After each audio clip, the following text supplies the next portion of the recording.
to my countenance. Yes, I use the word countenance. And I'm bald. Yeah. And it's like, you're like, oh, hey, this is kind of cool. You don't have to like worry about, what you look like or what you're doing. You're just sort of screaming and having fun and laughing. And, so it was actually really fun and freeing, and I enjoyed it a lot.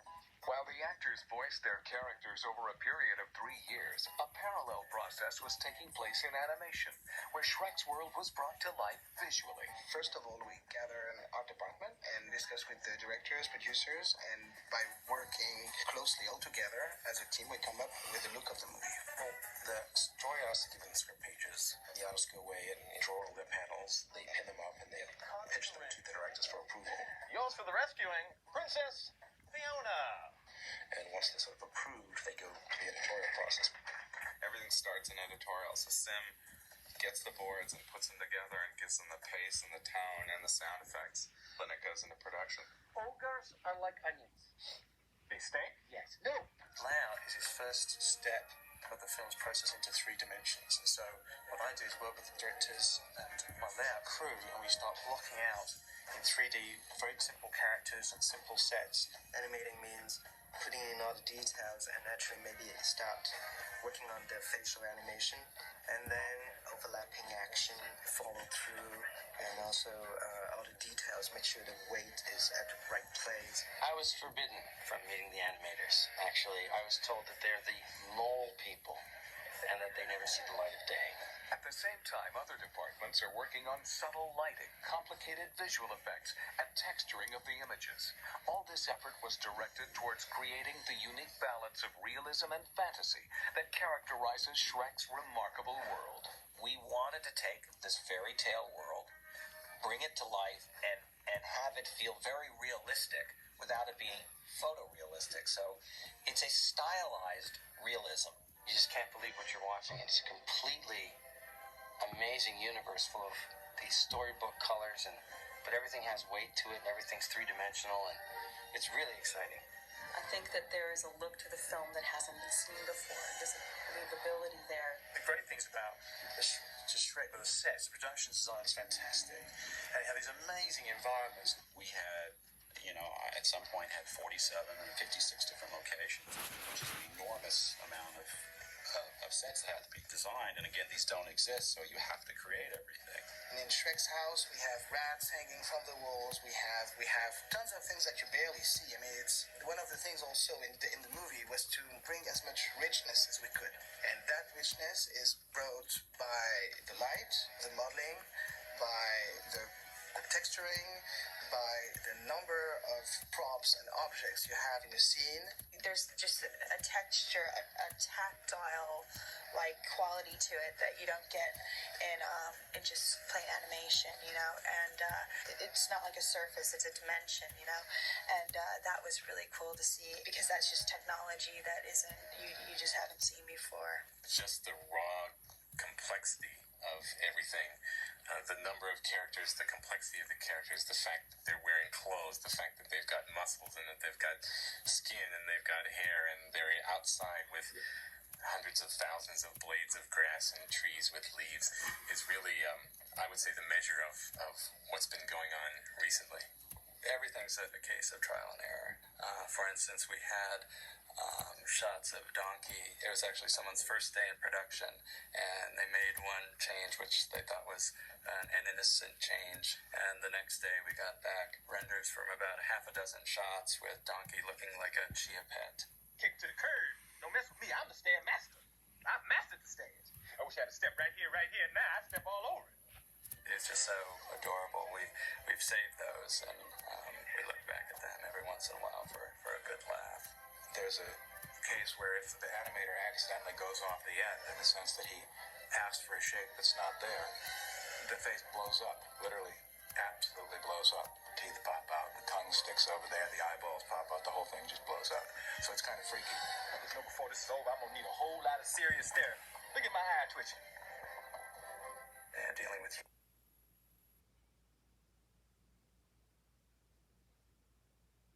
so that they had enough dimples, marks on the skin so that they didn't look plasticky.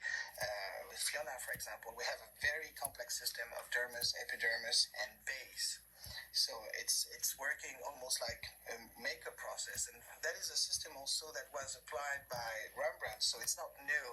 You basically don't paint one color straight. You paint a glaze of red, another of yellow, and then you have a base that reflects the light. The first time I saw it, I was like, it was rather eerie because I felt like even though she looks nothing like me, there was something, a quality about her sort of in the eyes that at first I was a little sort of taken back by. And there was a few gestures that sort of reminded me more of my sister than myself because I can't really see it in myself, but I kind of see it in my sister. These expressions that the characters get, where at times I just look at them and I believe that they're real people. I believe that they have real feelings, and I think the level that the animators have taken the facial setups to are just incredible. They've been able to make Shrek into this person that isn't me, but is kind of me, and they've made a storybook character three-dimensional. They've done a really great job. Okay, you two, head for the exit. I'll take care of the dragon.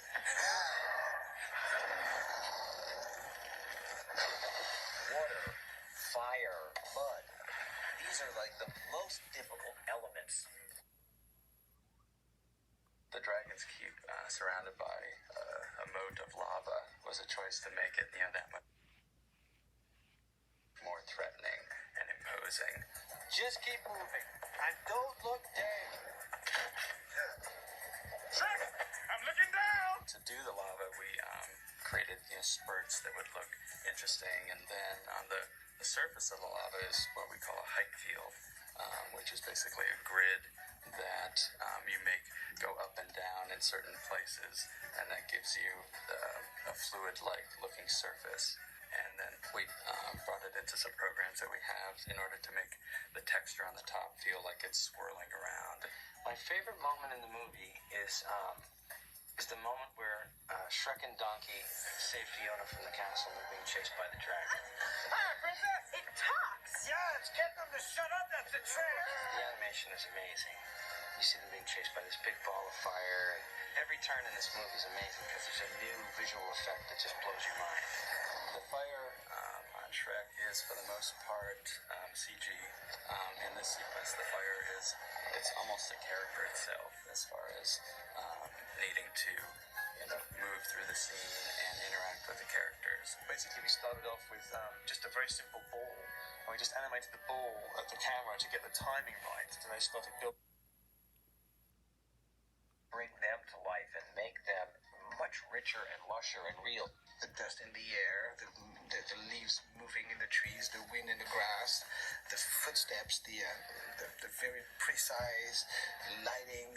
It's a very intricate process, and it requires all the talent of everybody. The thing that's fun of working on this is not the technology or the technique. Modeling-wise, that it's a mix of an incredible team of talent.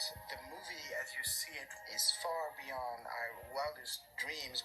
Shrek is such a brilliant character. It was a wonderful idea to take that and expand it into something which can be a great classic.